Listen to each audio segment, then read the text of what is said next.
عبدالعلی مزاری یکی از چهره‌های عدالتخواه افغانستان بود که زندگی و جان خویش را وقف این آرمان مقدس نمود. در ادامه این ویدیو مروری کوتاه بر زندگی ایشان طی 9 مرحله از تولد تا شهادت خواهیم داشت. عبدالعلی مزاری کیست؟ شهید عبدالعلی مزاری که با عنوان بابا مزاری و شهید وحدت ملی نیز شناخته می شود، در سال 1326 شمسی در قریه نانوایی از توابع چهارکنت ولایت بلخ متولد شدند.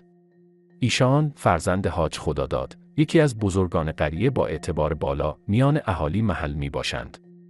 استاد مزاری با گذراندن دوره کودکی، تحصیل را در مدرسه 4 محله قریه شروع و سپس بر تکالیف و مقررات دینی مسلط شدند. دیدار بابا مزاری با علامه شهید بلخی و اولین الهام‌ها. پس از دوره نوجوانی و با ورود به دوره جوانی، دیدار بابا مزاری و استاد علامه شهید بلخی در حدود سالهای 1344 تا 1347 در مزار و کابل به طور مکرر انجام می‌شد. ثمره این دیدارها تعیین مسیر حرکت بابا مزاری در جهت مبارزه، مقاومت و اندیشه‌های انقلابی شد.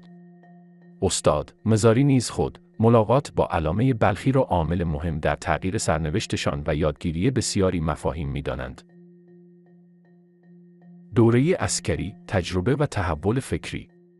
با توجه به نصایح علامه بلخی، بابا مزاری به صورت داوطلبانه به خدمت سربازی عازم شد تا تجربیات جدیدی را در زندگی خویش به دست آورد. ایشان دوره عسکری را به عنوان یک محل عبرت آموزی و منشئی بر تحول بزرگ در اندیشه خود می‌دانند.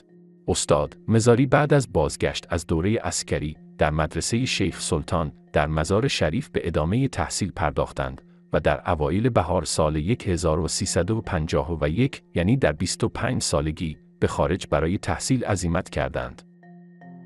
ادامه تحصیل در خارج از کشور.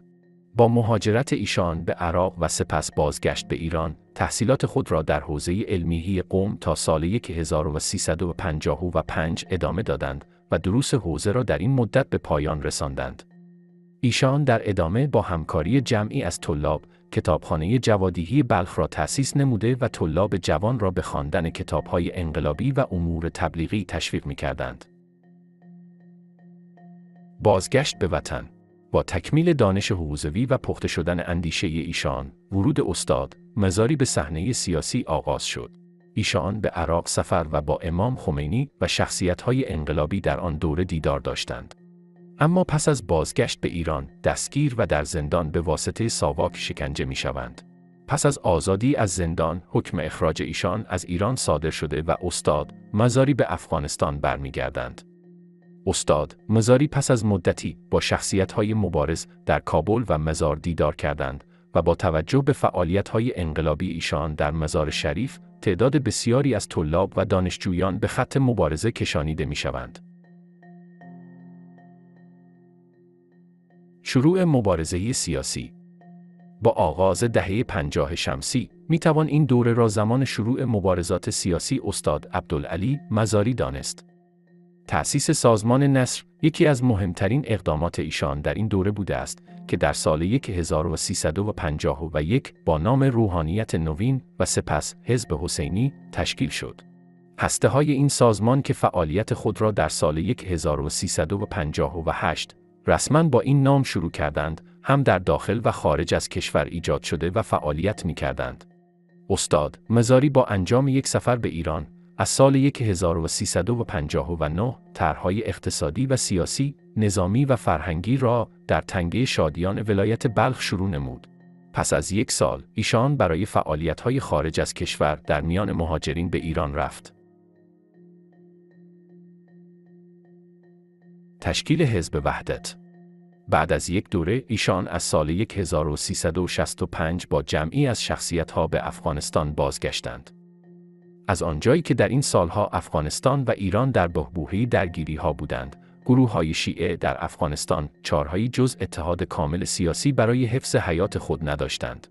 به همین منظور، تلاش‌ها برای حفظ وحدت با برگزاری کنگره‌ها، سمینارها و نشست‌های متعدد شروع شد تا اینکه طی مراسم باشکوهی در 25 تیر ماه سال 1368 با حضور نمایندگانی از سراسر مناطق شیعه نشین در بامیان حزب وحدت اسلامی شکل گرفت. در طول این سالها به بعد حزب وحدت سپس در کشورهای ایران، پاکستان و چند کشور دیگر فعالیت خود را شروع کرد. همچنین برخی فعالیت‌های مهم از جمله طرح تأسیس دانشگاه بامیان، تأسیس مجتمع آموزش عالی علامه بلخی، راه اندازی مجله وزین حبل الله، تأسیس مؤسسه تنظیم و نشر آثار کاتب هزاره، بورسیه 500 دانشجو به آذربایجان از جمله اقدامات مهم توسط حزب وحدت هستند. پس از حادثه کمین زدن کاروان فرهنگی حزب وحدت که به سمت بامیان در حرکت بود، استاد مزاری مدتی ناپدید شدند که شایعات بسیاری ایجاد شد، اما مزاری خود را با وجود خطرات به قلب هزارستان یعنی بامیان رساندند. در دوره غیبت، ایشان با آرای قاطع به عنوان دبیر کل حزب وحدت اسلامی نیز معرفی شدند که این خود یک دلگرمی بزرگ برای استاد مزاری شد.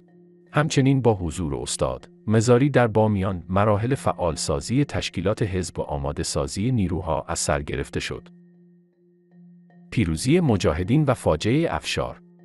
با پیروزی مجاهدین در کابل، استاد مزاری به این شهر عازم شد که باعث گشت تا وزن سیاسی شیعیان و قدرت نظامی آنها در تحولات آن دوره بیشتر شود. این اقدامات به منظور جلوگیری از انحصارگرایی، قومگرایی و حذف جامعه شیعه توسط حکومت منجر به برخوردهای قاطع از سوی باب مزاری شد.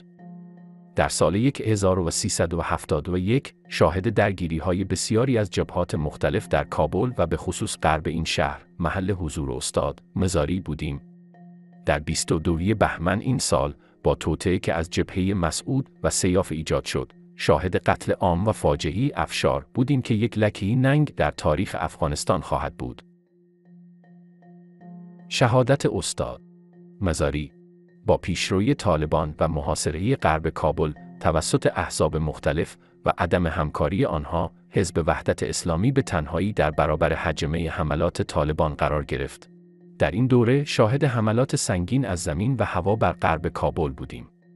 در کنار مقاومت نظامی و تلاش‌های سیاسی، استاد مزاری در 22 اسفند ماه سال 1373 در جریان مذاکره با طالبان، زمانی که در مسیر 4 آسیاب بودند، توسط طالبان مظلومانه اسیر شدند.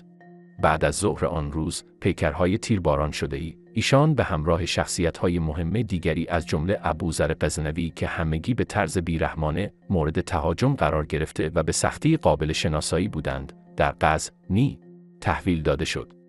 با شهادت رهبری حزب وحدت اسلامی، پیکر شهدا تا روزها در میان میلیون‌ها طرفدار ایشان از غزنی تا بهسود، از بامیان و یکاولنگ تا در نهایت مزار شریف تشییع شدند.